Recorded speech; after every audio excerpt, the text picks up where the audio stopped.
Hello and welcome to Mix Lab. My name is Taylor Hanson and today we'll be going over a cocktail called the Highland Wyrd.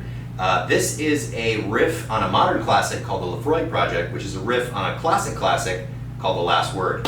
What we're aiming to do today is to highlight Aberfeldy 12, a beautiful single malt scotch, and we really want to bring out those honey notes on it. And not only that, we want to challenge what you can do with scotch in a cocktail, because when you sip this cocktail, you're going to kind of have a hard time comprehending what is going on, because it is that complex, but it's also that perfectly balanced. So let's get started.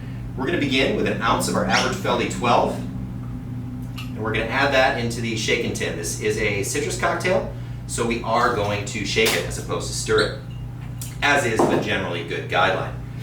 Then we're going to go with a French liqueur that is chock full of botanicals called Chartreuse, and Yellow Chartreuse in particular.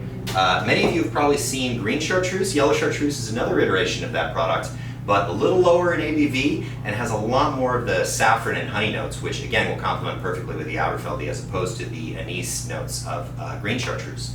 So now that we have that there, we're going to bump up the sweetness a little bit and pay homage to the classic Last Word with a little Maraschino Liqueur. And then we're going to move on to our citrus. Chose lemon for this instead of lime because it's really going to bring out those top end floral notes of the scotch. And we're going to add a little more sugar with a ½ ounce of simple syrup, and that was an ounce of lemon juice, by the way.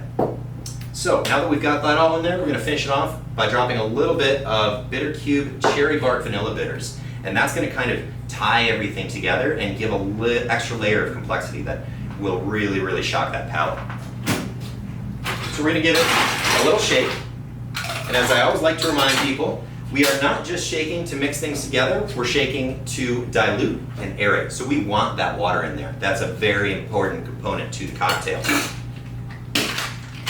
you shake it, give it a 10-second shake, or until the tin froths.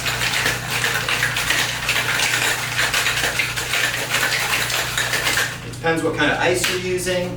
That's going to control the rate of dilution. But generally, 10 seconds is good. If you need a kind of a gauge or a meter of success, when the tin is frosted enough, you can write a check mark in it, you're good to go. So we're going to double strain that. And double strain is a hawthorn right here and a mesh strainer right here. This is going to take the large ice chunks out, and this is going to take those little ice shards and those particulates out. That is just going to really create a nice, clean looking cocktail.